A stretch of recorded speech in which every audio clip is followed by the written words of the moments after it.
அல்ஹம்துலில்லாஹி ரப்பில் ஆலமீன். வஸ்ஸலாத்து வஸ்ஸலாமு அலா முஹம்மதின் ஸல்லல்லாஹு அலைஹி வஸல்லம் வஅலா ஆலிஹி வஸஹ்பிஹி அஜ்மஈன். அம்மா பாத். அன்புள்ள அல்லாஹ்வுடைய நல்லடியார்களே, அன்புள்ள சகோதர சகோதரிகளே, அல்லாஹு தஆலா திருமறை குர்ஆன் 4வது அத்தியாயம் 59வது வசனத்தில் சொல்லுகிறான், ஃபைன் தனாஸஅதும் ஃபீ ஷைஇன் ஃபரத்தூஹு இலல்லாஹி வர் ரசூலி இன் குந்தும் துமினூன பில்லாஹி வல் யௌமில் ஆகிரி தாலிக கைரும் வ அஹ்ஸனு தஅவீலா. உங்களுக்கு மத்தியில் ஏதாவது ஒரு விஷயத்தில் பிணக்கு ஏற்பட்டால் அதனை நீங்கள் அல்லாஹ்வின் பாலும் அவனுடைய ரசூலின் பாலும் நீங்கள் எடுத்துச் செல்லுங்கள். இதுதான் மிகச் சிறந்ததும் அழகிய முடிவுமாகும் என்று அல்லாஹ் தஆலா சொல்லி காட்டுகின்றான். மார்க்கத்தில் ஏற்படுகின்ற பிரச்சனைகள் வருகின்ற போது அந்த பிரச்சனைகளை தீர்ப்பதற்கான இறுதி முடிவு அல்லாஹ்வின் பக்கம் அவனுடைய ரசூலின் பக்கம் அதை எடுத்துச் செல்வதுதான். பிரச்சனைகள் வரும். ஒரே விஷயத்திலே 2 விதம் 3 விதம் என்று பலவிதமான பிரச்சனைகள் வரலாம். என்ன பிரச்சனை வந்தாலும் அந்த பிரச்சனையின் இறுதி முடிவை நாம் எடுத்துக்கொள்வதற்கு அல்லாஹ்வுடைய ரசூலின் முன்மாதிரியே நமக்கு அவசியம் என்பதை அல்லாஹ் திருமறை குர்ஆனிலே நமக்கு எடுத்துச் சொல்கின்றான். அல்லாஹ்வின் பாலும் அவனுடைய ரசூலின் பாலும் செல்லுங்கள் என்று சொன்னால் அதற்கான முன்மாதிரியை நாம் அல்லாஹ்வுடைய ரசூலில் தான் காண வேண்டும்.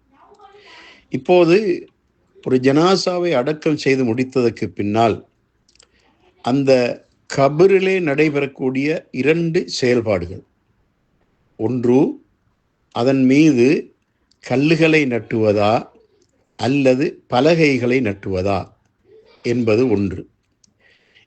இரண்டாவது, அதன் மீது மரங்களை நட்டலாமா, தலைத்து வரக்கூடிய, தளிர்விடக்கூடிய, முளைக்கக்கூடிய செடிகளை மரங்களை நட்டலாமா என்ற 2 பிரச்சனைகள். அதில் முதலாவது பிரச்சனைக்கு வரலாம். நாம் கல்லுகளை நட்ட வேண்டுமா அல்லது கம்புகளை பலகைகளை நட்டலாமா என்ற ஒரு விஷயத்திலே நாம் ஒத்தளிவுக்கு வரலாம். நபி ஸல்லல்லாஹு அலைஹி வஸல்லம் அவர்களது காலத்திலே அவர்கள் ஜனாசாவுடைய விஷயத்தில் ஒவ்வொரு அம்சத்திலும் நமக்கு முன்மாதிரி காட்டியிருக்கின்றார்கள். அதில் கபரின் மீது கல்லை வைப்பது சம்பந்தமாக நபி ஸல்லல்லாஹு அலைஹி வஸல்லம் காட்டிய ஒரு முன்மாதிரி உஸ்மான் பின் மத்ஊன் ரலியல்லாஹு அன்ஹு அவர்களுடைய அடக்க ஸ்தலத்திலே அவருடைய கபருக்கு மேல் வைத்த அந்த கல்லை பற்றிய ஒரு தெளிவாகும். அபூதாவுத் என்ற கிரந்தத்தில் 3206வது செய்தியாக இது பதிவாகி இருக்கின்றது.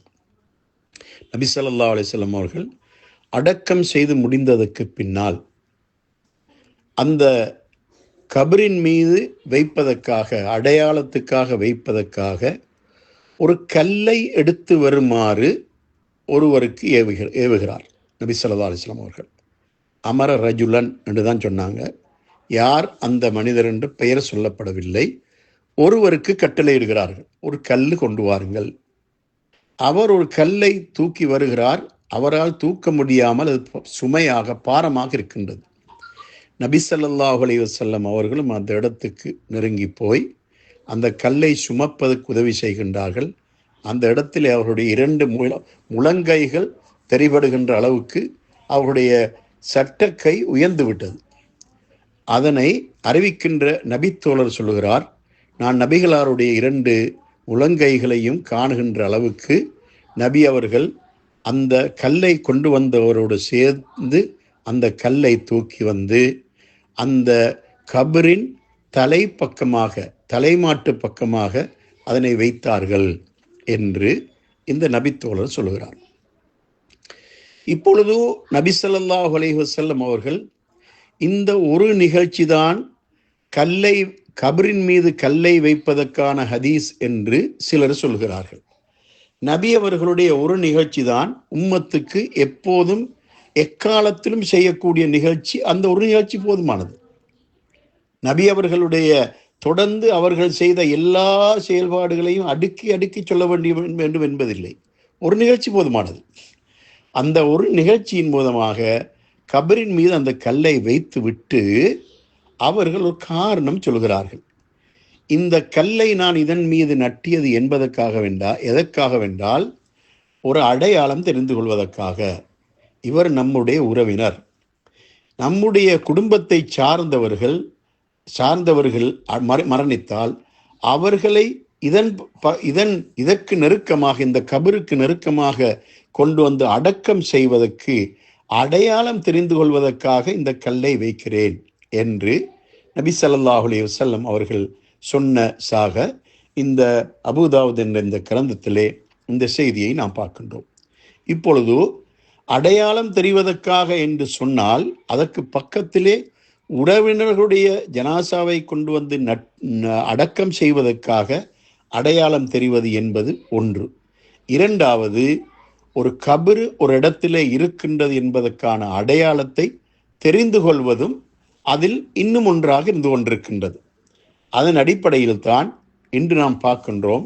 அதாவது அரபு நாடுகளில் எங்கு பார்த்தாலும் மையவாடியிலே கபரின் மீது கல்லு தான் வைத்திருக்கிறார்கள்.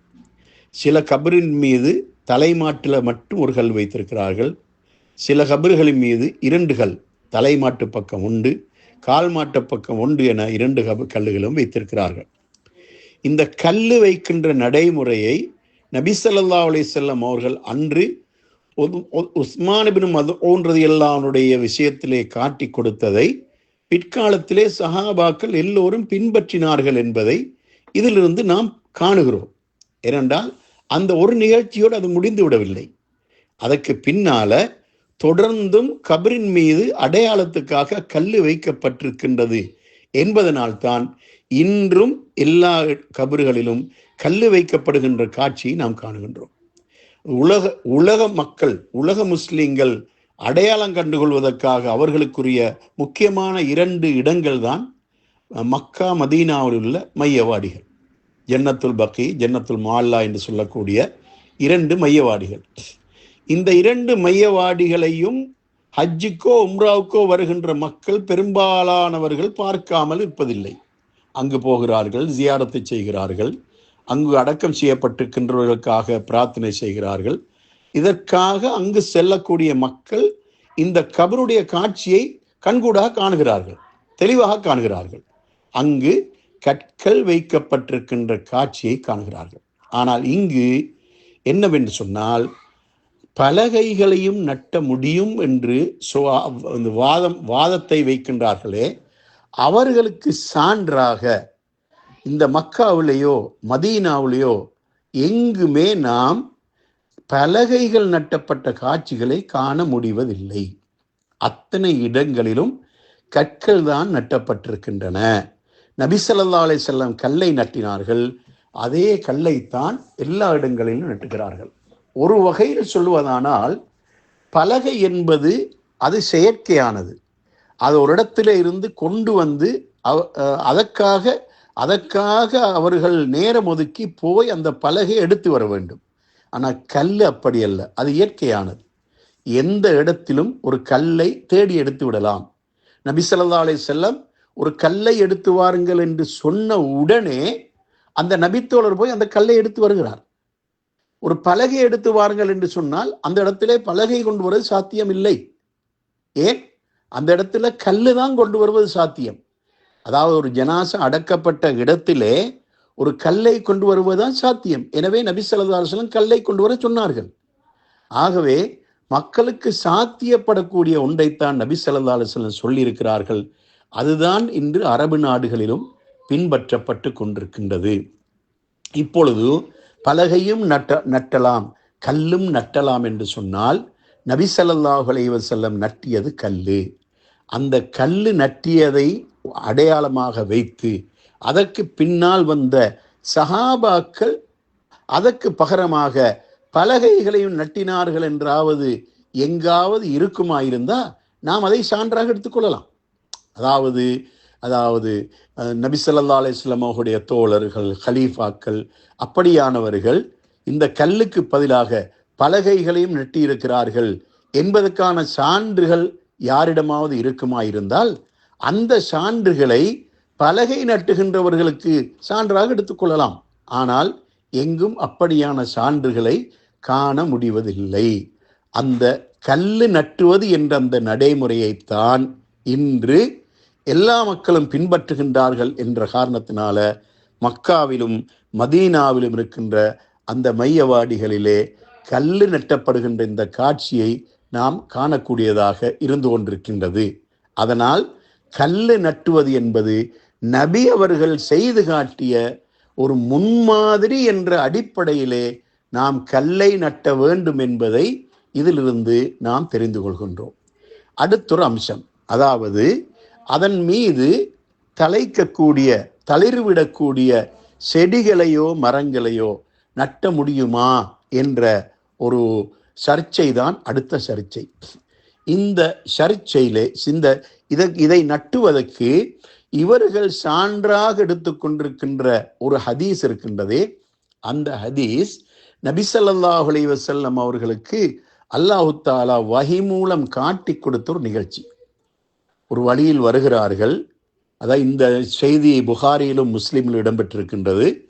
நபி ஸல்லல்லாஹு அலைஹி வஸல்லம் சில தோழர்களோடு வருகிறார்கள். வருகின்ற ஒரு இடத்திலே அவர்கள் நிற்கிறார்கள். நின்று ஒரு ஈத்தமட்டை எடுத்து இரண்டாக கிழித்து 2 இடத்தில் நட்டினார்கள். அந்த ஈட்டமட்டையை எதற்காக கிழித்தார்கள், எதற்காக அந்த இடத்தில் நட்டினார்கள் என்பதை நபி அவர்கள் அப்போது சொல்லாமல் இருந்திருந்தால் சஹாபாக்களுக்கு தெரியாது. நபி அவர்கள் சொன்னார்கள். எப்படி? இந்த 2 இடத்திலும் 2 பேர் அடக்கம் செய்யப்பட்டிருக்கின்றார்கள். ஒருவர், இந்த 2 பேரும் வேதனை செய்யப்பட்டு கொண்டிருக்கின்றார்கள். ஒருவர் கோள் சொன்ன பாவத்தை செய்தவர், மற்றவர் சிறுநீர் கழிக்கும் போது அலட்சியமாக சிறுநீர் கழித்தவர் என்ற இந்த 2 காரணத்தினாலும் இவர்கள் இருவரும் வேதனை செய்யப்படுகிறார்கள் என்ற இந்த செய்தியை நபி ஸல்லல்லாஹு அலைஹி வஸல்லம் சொல்லிவிட்டு, இந்த நான் இப்பொழுது நட்டிய இந்த 2 மட்டைகளும் காய்கின்ற வரைக்கும் இவர்களுடைய வேதனைகள் குறைக்கப்படலாம் என்று நபி ஸல்லல்லாஹு அலைஹி வஸல்லம் சொன்னார்கள். இப்பொழுது இது தலைக்கக்கூடிய தளிர்விடக்கூடிய மட்டையை நபி ஸல்லல்லாஹு அலைஹி வஸல்லம் நட்டவில்லை. அதாவது இலங்கையிலே நாம் மட்டை என்று சொன்னால் தென்னை மட்டை என்று சொல்லுவோம். அதே போல அரபு நாட்டிலே அந்த மதீனாவிலே மட்டை என்று சொல்லும்போது ஈத்த மட்டை. அந்த ஈத்த மட்டை நபி ஸல்லல்லாஹு அலைஹி வஸல்லம் 2ஆக கிழித்தார்கள். 2ஆக கிழித்து 2 இடத்தில் நட்டினார்கள். அந்த இரண்டு மட்டையும், அதுவும் ஒரு தனி மட்டை கூட கிடையாது, ஒரு மட்டை 2ஆக கிழிக்கப்படுகிறது. அது ஒருபோதும் தலைக்கக்கூடியது அல்ல. நபி ஸல்லல்லாஹு அலைஹி வஸல்லம் அவர்கள் தலைக்கக்கூடிய, முளைக்கக்கூடிய, தளிர்விடக்கூடிய ஒன்றை நட்டவில்லை.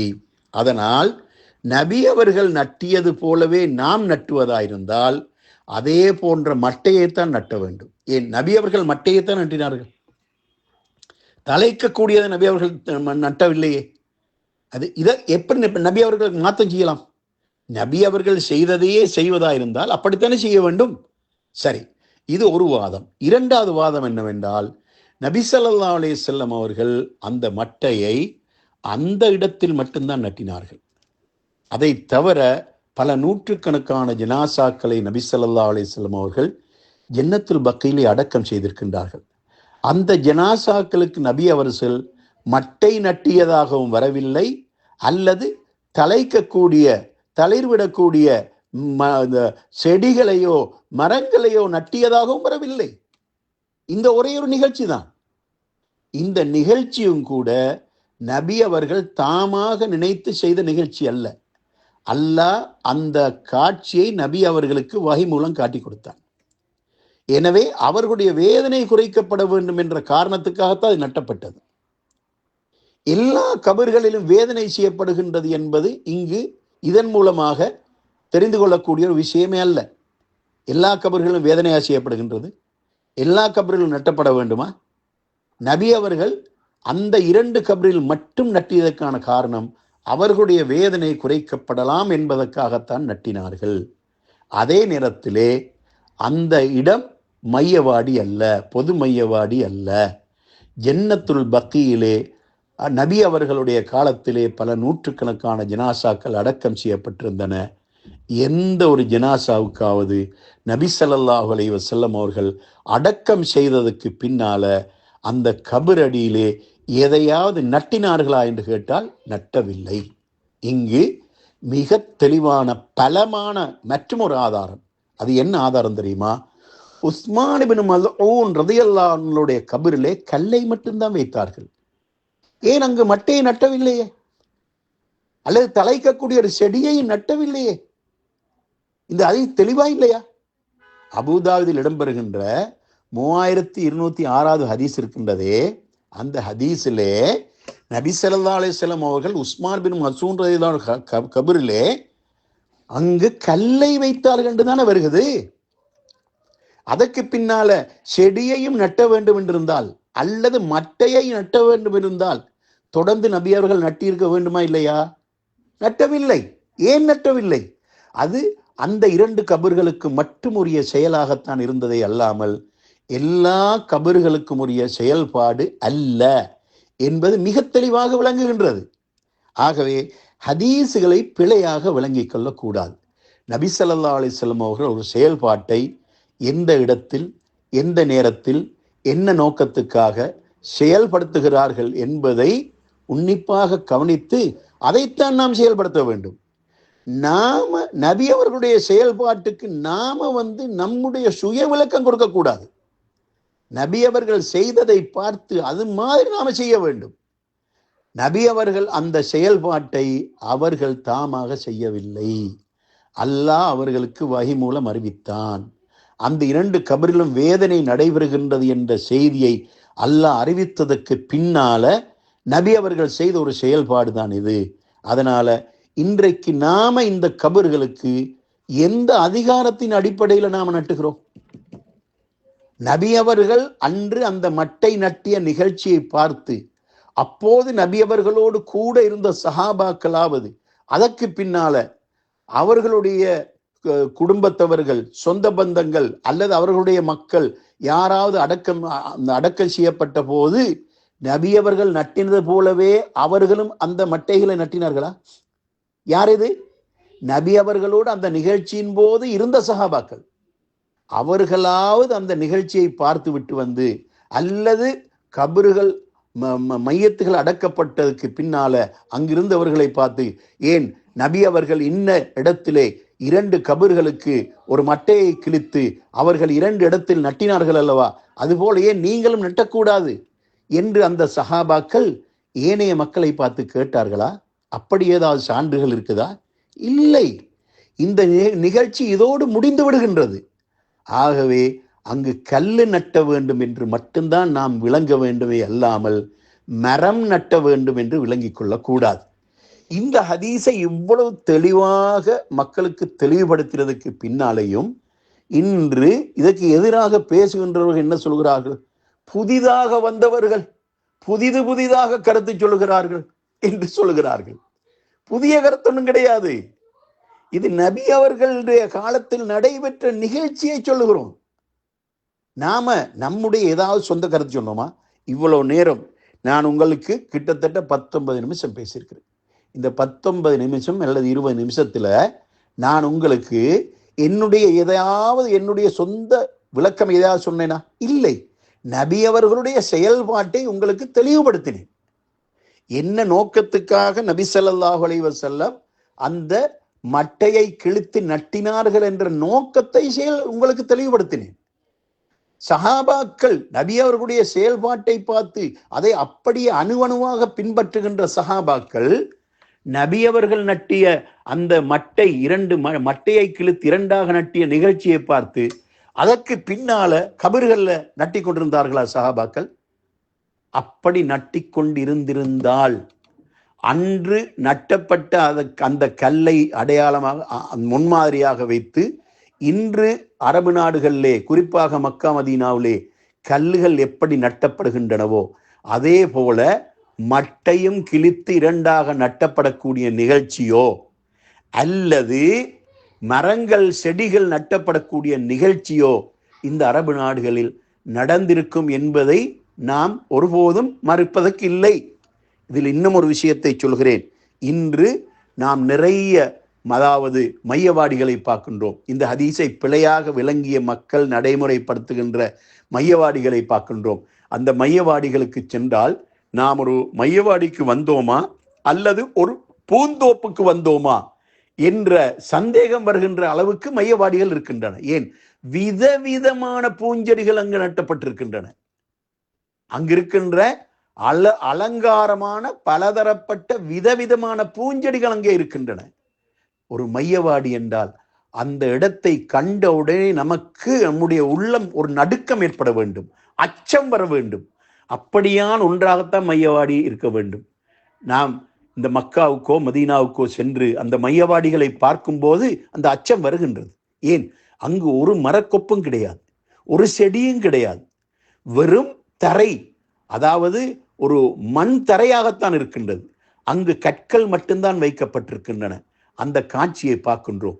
ஆகவே மரம் நட்ட முடியும், செடி நட்ட முடியும் என்று வரும்போது அதற்கு எந்த கட்டுப்பாடும் இல்லாமல் விதவிதமான பூஞ்செடிகள் எல்லாம் நட்டப்பட்டு மையவாடி அந்த பூக்களை கொண்டு அலங்கரிக்கப்பட்ட அலங்கார பூந்தோட்டமாக மாற்றப்பட்டிருக்கின்ற ஒரு துக்ககரமான காட்சியையும் நாம் காணக்கூடியதாக இருக்கின்றது. இதுவரையும் நான் சொன்னது உங்களுக்கு தெளிவாக விளங்கி இருக்கும். எனவே நபி ஸல்லல்லாஹு அலைஹி வஸல்லம் உஸ்மான் பின் மல்ஊன் ரலியல்லாஹு அன்ஹு அவர்களுடைய கபரின் மீது கல்லைத்தான் வைத்தார்கள். அந்த கல்லை வைத்து விட்டு மரம் நட்டவில்லை, செடி நட்டவில்லை, தலைக்கக்கூடியதை நட்டோம் இல்லை, தலைக்காத மட்டையை நட்டோம் இல்லை. அந்த மட்டை நட்டியது மேற்சொன்ன அந்த 2 சஹாபா 2 பேருடைய அந்த கபர்களுக்கு மட்டும்தான் நட்டப்பட்டது என்பதை நாம் இந்த இடத்திலே தெளிவாக விளங்கி கொள்ள வேண்டும். அதாவது மக்கள் நடுநிலையாக நிதானமாக இந்த விளக்கங்களை விளங்கி கொள்ளுமாறு உங்களுக்கு கூறி விடைபெறுகிறேன். வஆகிரு தஅவானா அனில் ஹம்துலில்லாஹி ரப்பில் ஆலமீன்.